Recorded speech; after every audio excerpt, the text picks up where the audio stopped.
विजय जी, पहले आपने ये अभी संसद में जो हुआ आपने सुना होगा, जितना मैं समझ पाया, क्योंकि हल्ला बहुत हो रहा था। अनुराग ठाकुर ने कहा जिसकी जाति नहीं पता वो बात करते हैं। वो जाहिर है, मुझे ऐसा लगा कि वो राहुल गांधी पर निशाना लगा रहे थे। अखिलेश यादव को इस पर बड़ा गुस्सा आ गया। ये दोनों पक्षों के बीच चल क्या रहा है जाति को लेकर, विजय जी? मानव जी, आप देखिए कि जब से चुनाव खत्म हुआ है और चुनाव से पहले से जातिगत आरक्षण को लेकर बड़ा मुद्दा चलता है, और उसी दौरान हुआ संविधान बदलने की बात। जो विपक्षी गठबंधन था, इंडिया गठबंधन, उसने नैरेटिव बनाया कि ये जो सरकार है, भारतीय जनता पार्टी है, वो संविधान बदलने की बात कर रही है। जो बीजेपी के कुछ नेताओं ने कहा था उसको उन्होंने पिक कर लिया और उस पर काम किया। वो जो बहस है वो चुनाव नतीजों में दिखी, उसका असर भी दिखाई दिया, भले ही कोई माने ना माने। भारतीय जनता पार्टी की सीटें कम हो गई, 240 पर आ गए 303 से, और भी चुनाव में बहुत सारा फर्क दिखाई दिया। अब इंडिया गठबंधन को लगता है कि ये तो एक बड़ा कार्ड है, इस कार्ड पे लड़ना चाहिए, और उनको ये भी समझ में आ रहा है कि भारतीय जनता पार्टी अभी इस पर खेलना नहीं चाहती, इस कार्ड पर, जातिगत जनगणना को लेकर, आरक्षण को लेकर।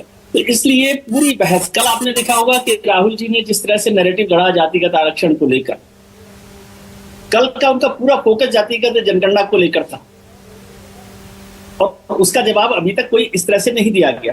अनुराग जी भी जानते कि किस तरह से ये बात होगी। अनुराग जी का आपने जिक्र किया कि वो वित्त राज्य मंत्री रहे हैं, वो सूचना प्रसारण मंत्री भी थे, तो वो सरकार का जवाब देने में माहिर हैं और बेहतर तरीके से जवाब देते हैं।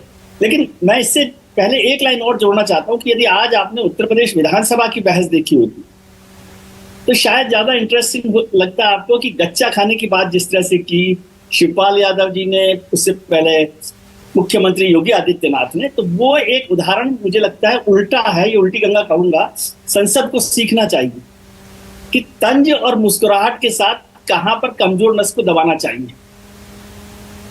एक स्माइल है शिवपाल जी को, जिस तरह से गच्चा खाने की बात मुख्यमंत्री जी ने की, और मुख्यमंत्री जी ने जिस तरह से बात की कि 2027 में कौन गच्चा देगा और दिल्ली में गच्चा कौन देगा, तो वो यदि होता वो, लेकिन संसद की कार्रवाई में मैं लगातार देख रहा हूं कि एक बिटरनेस बढ़ रही है, और वो बिटरनेस क्यों बढ़ रही है मुझे नहीं समझ में आ रहा। लेकिन मुद्दा यह है कि क्या इंडिया गठबंधन अब सिर्फ जातिगत जनगणना को लेकर आगे बढ़ना चाहता है? अब उसमें उनके सहयोगी जो है नीतीश कुमार जी, वो भी साथ हैं। अब वो और दुविधा में है कि एनडीए के साथ तो हैं, लेकिन जातिगत जनगणना पर वो दबाव नहीं बना पा रहे।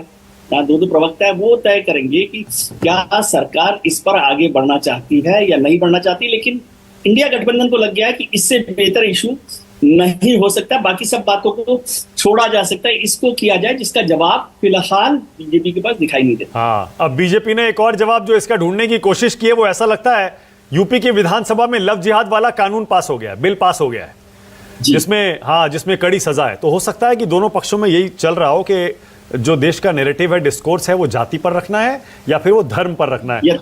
अखिलेश